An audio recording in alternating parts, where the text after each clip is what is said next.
Morning guys, how's it going? Uh, Definitely getting a lot colder now. Seems like about 14 degrees this morning.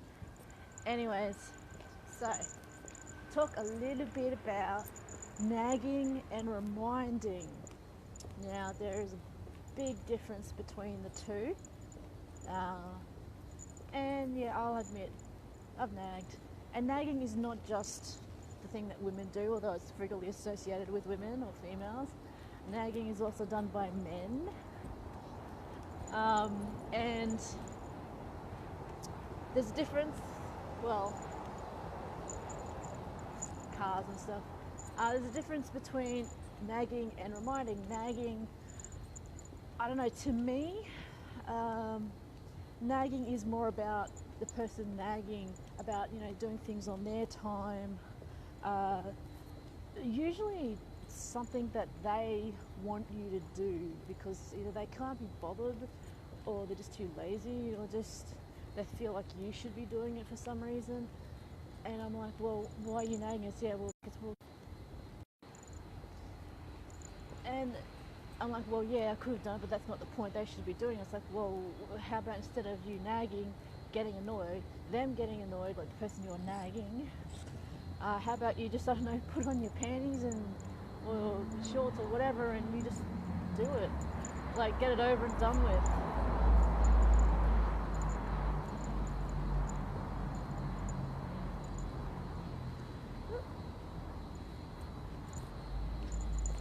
Just a matter of getting getting things done. It's usually something to do. Um, Not really like a commitment thing. Or yeah, I guess that's a commitment thing, but it's usually something that someone does or nags you into doing. Reminding is something, I guess, to me, it's a gentle reminder of things. Yeah, the same things you that you want somebody to do, or something someone should be doing, but it's not something that you can actually do.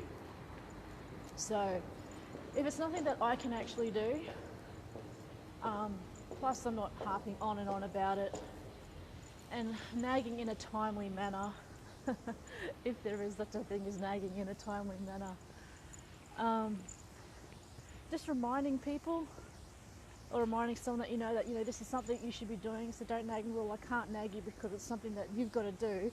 I'm just reminding that you can do it. If it was something that I could do, then I would do it and I wouldn't nag you.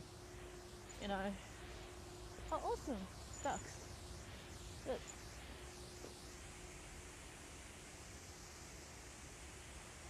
That's pretty cool. Anyway, nagging. Have you nagged recently? What have you nagged about? Why did you feel the need to nag? You feel it's something that somebody should be doing? Although, if it's something that you could be doing and that you think someone should be doing, but it's also beneficial for them to do, I don't know about that whole nagging thing, the definition that I put in. I think I'll have to think about that a little bit more. But nagging, I try not to do it.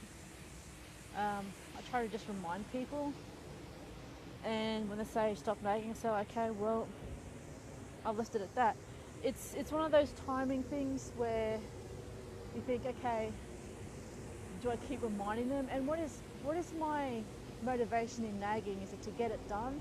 If so, if it's something I can do, why don't I just do it? If it's something that they are doing, how about trusting them to do it? And then you could also ask them, would you like me to remind you again about this a little later? If they say yes, okay, then reminding them. And if you just, they then turn around and say you're nagging me, so well, you asked me to remind you. If they say no, I've got it in hand, then just trust them to do that. One thing I've noticed about people that nag is that quite often they always nag at just before the point of when somebody's going to do it or do something or execute something. Um, and then they feel like they've got some satisfaction out of making them do it. I don't know, there's a lot of annoyance, resentment, negative feelings that come up with that because then it's like, oh, well, they wouldn't have done it unless I nagged. No, some things people do because things just need to be done regardless. It's, I guess, the way in which they do it, the spirit in which they do it. If they're resentful in doing it, knowing that they have to do it because, you know, because of the nagging. Some people, they just do it and they resent doing it because of the actual thing that they're doing. But to resent you for nagging is just another added layer of, you know, why, what, and, you know, I never really found it useful. There's plenty of things that I do because I know it has to be done. And sometimes I would have done things sooner if I hadn't been nagged about it, because then it's like going into a distraction mode.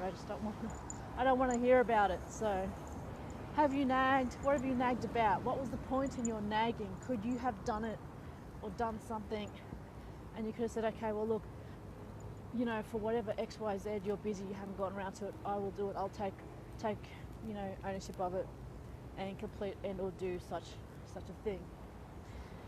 Now if they complain about how it's done and go, well, you didn't do it, so, you know, it relieves a lot of stress, not nagging or just getting things done. Trusting people to do things, having listened, ask them if they would actually like to be reminded.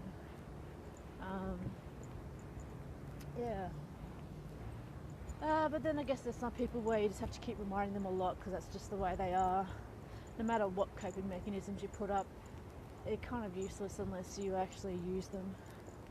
I've had that frequently. It's like, oh, I need a diary of this, I need this nice complex thing that will remind me of doing this and that. And I go, yeah, well, a lot of people survive with just a notebook, and they've been able to do that because they've been disciplined enough to go, okay, well, this is my mechanism for keeping track of things and doing things. I'm going to apply some discipline and utilize that. There's no point in having reminders in your phone and calendars and all that if you don't pay attention to the stupid things, okay?